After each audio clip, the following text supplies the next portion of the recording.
Thank you. Thank you. It's good to be back. It's good to be back. Welcome to Trivial 10. My name is Jordan Halverson. This week, prohibition. Everybody's favorite topic. If you lived in the 20s and 30s, I'm sure it was a topic at the Thanksgiving table, at the dinner table. What should we do? Should we change this? Should we go back? No, I'm loving it. Some folks said before it was popular to say that about McDonald's. Yeah, I do write my own stuff. No, stop. You don't have to do that. So I just want to mention before we dive into that, I was gone last week, as I mentioned, with my beautiful wife, beautiful, talented, glorious wife in Sedona for my 40th birthday. You guys are very generous today. So we're in Sedona, and it's uncharacteristically, if I can say this correctly, snowy. And there's, over half a foot of snow in the time we're there. Anyways, we get back to Texas, and we're like, gosh, it's good to be able to drive and not be fearful that you're going to slide off the edge of a mountain. But then I think it was, a week later, here comes Snowpocalypse 2023, which we like to give our winter storms in Texas, names like that. So we were iced in it. Now, here's the thing, though. It's not snow here. Sometimes it is. Rarely it is. It's usually ice. And this year, we had ice pellets. So not only is this not white, fluffy snow, this is just mini hail that's then freezing to the ground. So it then creates an ice rink, and we do not have the equipment here. As those who live in this area know, we have probably some old snow plows, not even snow, sand trucks that we got for a discount on eBay from Minneapolis, St. Paul area. And they're probably 25 years old, dried up, and on their last leg. And we use those on the High Five in Dallas and a couple of other interstates over here in the Fort Worth area, just to make sure the main arteries are clear. But if you don't live on a major road, you are going to be subjected to, an inch of ice that's frozen. Now, and we don't have chains. We don't have those studded tires I was talking about that they have in the mountains in northern Arizona, which I didn't even know was a thing till this year. Until I was 40 to find out about this, that's the improvement on chains on the tires. So we don't have any of this. So I will tell you that the entire school system in the school district we live was shut the entire 5 days. It was shut down the entire time. And so, and my wife's a teacher, so she drove to work as everything was starting to fall, and it was like, okay, maybe they'll do an early release or something. So she pulls up to the parking lot, and they say, hey, the district calls off school. And apparently the leadership of the district was in Austin at a meeting, so nobody knew that was making these types of decisions what was going on here. And so that was pretty crazy. And then so everybody is at home for 5 days. And, by Thursday, cabin fever setting in. And thankfully, my wife, and she's done this since the beginning of our marriage, every week we have grocery shopping. So we had enough in the house of everything we needed, which was fantastic. And I'm so blessed to have her for so many other reasons, but that we had a meal plan for that week. And so we were taken care of. But anyways, that was interesting to bring the snow. I was blamed by some people I won't mention for bringing snow.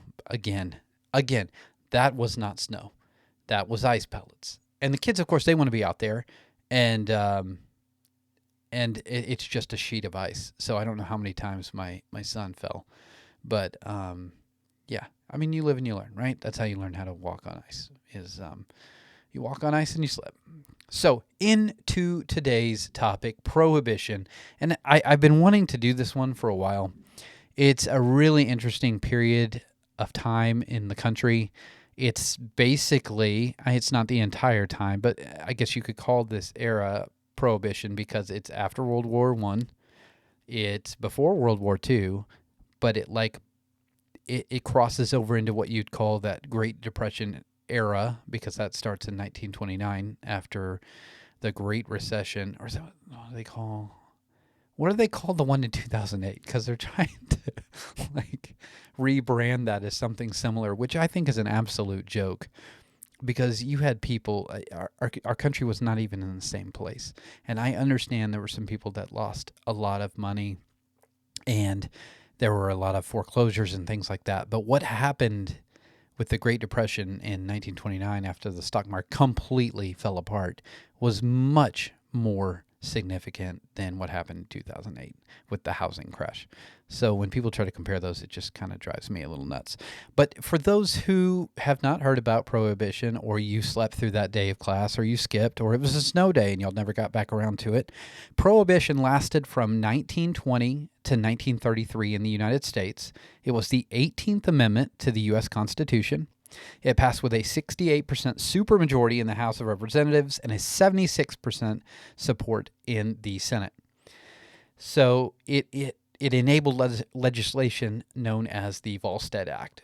So that set rules for enforcing this federal ban on alcohol, if you didn't know. So that's what they were prohibiting, is the use of alcohol. So number one, Prohibition. And again, this was from 1920 to 1933. So number one, Prohibition had been tried before in Maine, of all places. The activists scored a major victory in 1851 in Maine. Their legislature passed a statewide prohibition on selling alcohol, and a dozen other states after that followed suit with Maine laws. I'm doing a lot of the air quotes today, and they were only repealed, I think, a few years later after that, because of what is called widespread opposition and riots. So riots are not a new thing, as we all knew. We've been rioting in this country for a while. Oh, it just takes the right thing, the right mixture of frustration. And then again, I don't know. This is, and our content today is provided by the History Channel. So everyone has opinions on everything. So this is what they report: widespread opposition and riots. I don't know how many riots there were. There may have been like 4 drunk guys, 4 winos out in front of City Hall. Well, we want this repealed right now. And then someone documented that as a riot. Number 2, World War I helped steer the nation in favor of Prohibition. Dry advocates. Now, dry is, if for those of you who, again, don't know, a dry area or a dry county would be an area that does not allow for the sale of alcohol. So dry advocates argued that the barley used in brewing beer could be made into bread to feed American soldiers and war-ravaged Europeans. So they those activists that were going for Prohibition kind of tugged on the hearts. And, during World War I and World War II, the country really, really came together for the war effort. So that makes a lot of sense that kind of ushered in Prohibition, World War I, that is. Number 3, it was not illegal to drink alcohol during Prohibition. Americans had stashed away in January 1920. And so they stashed away what they could to enjoy in the privacy of their own homes. And, I mean, for most Americans, you can imagine 1920 probably had a few bottles around. And if you even were someone that drank alcohol. And then there were some affluent people that built entire wine cellars or bought out entire liquor store inventories.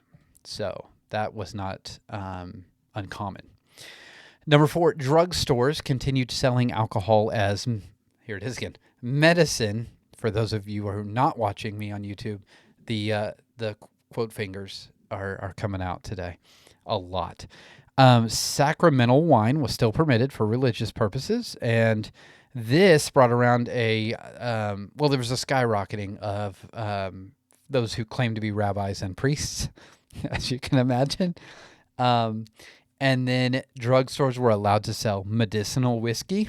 again, medicinal whiskey to treat everything from toothaches to the flu, which my doctor still does that. So I don't know how much has changed, but he's an interesting guy. With a physician's prescriptions, again, I'm sorry, patients could legally buy a pint of hard liquor every 10 days. These rules are bizarre. This pharmaceutical booze often came with a prescription.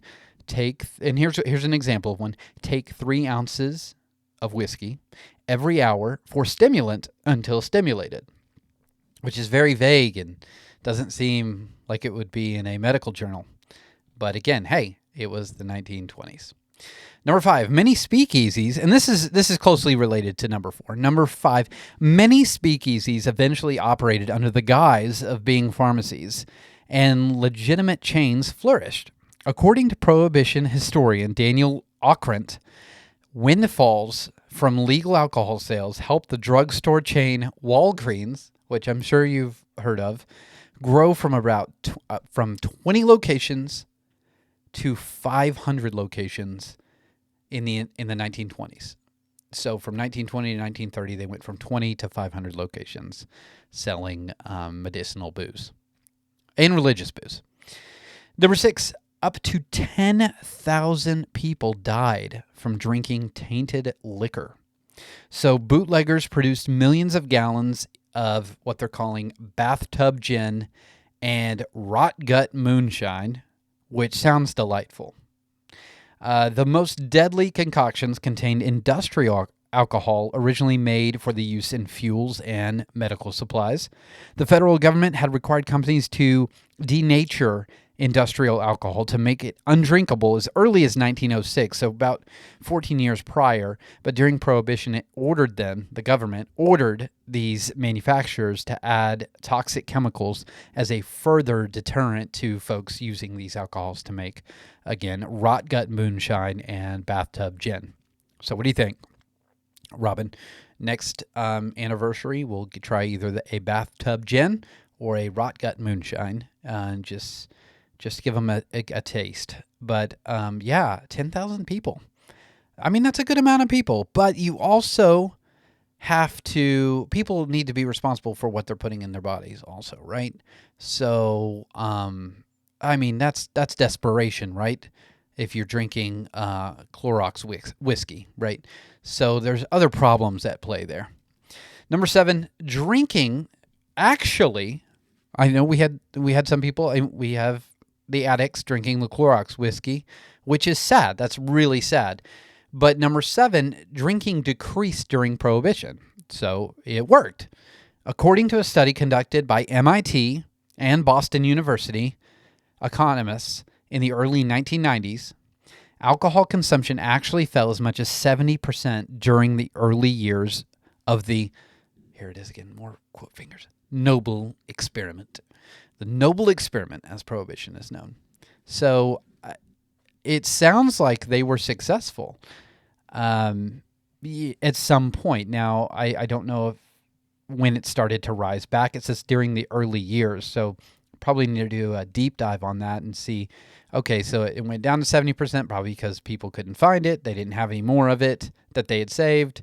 And then I believe support for this law was starting to wane.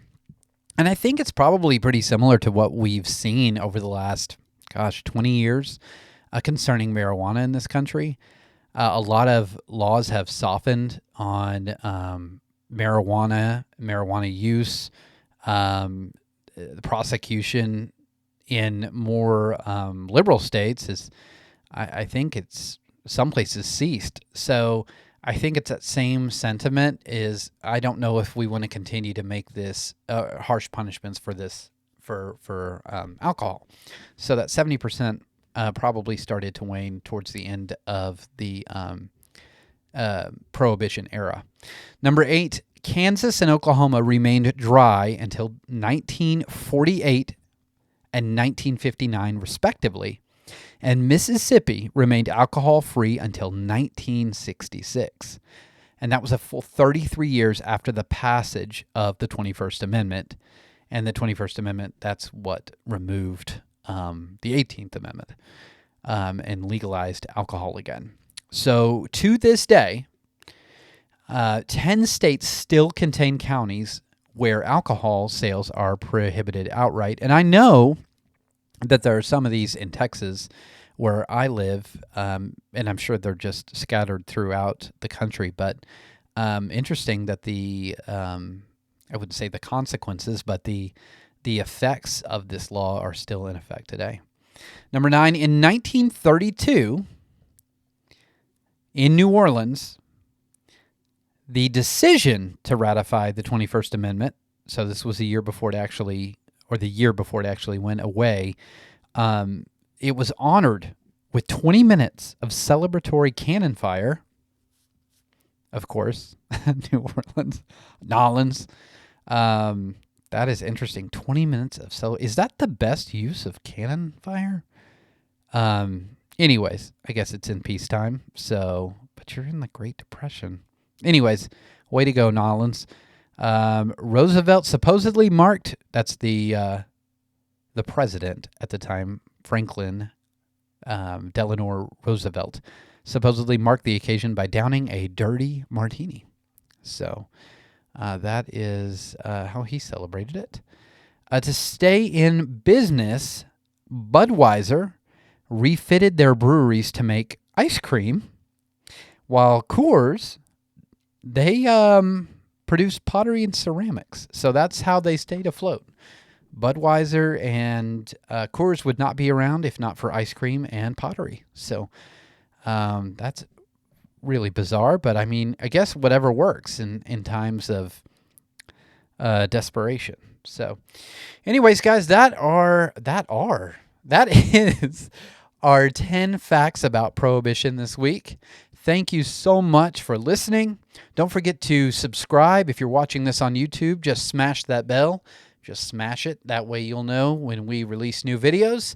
And continue to look forward for 2023 interviews. We've got some more interesting topics coming up. And again, thank you for listening, and we will see you next time.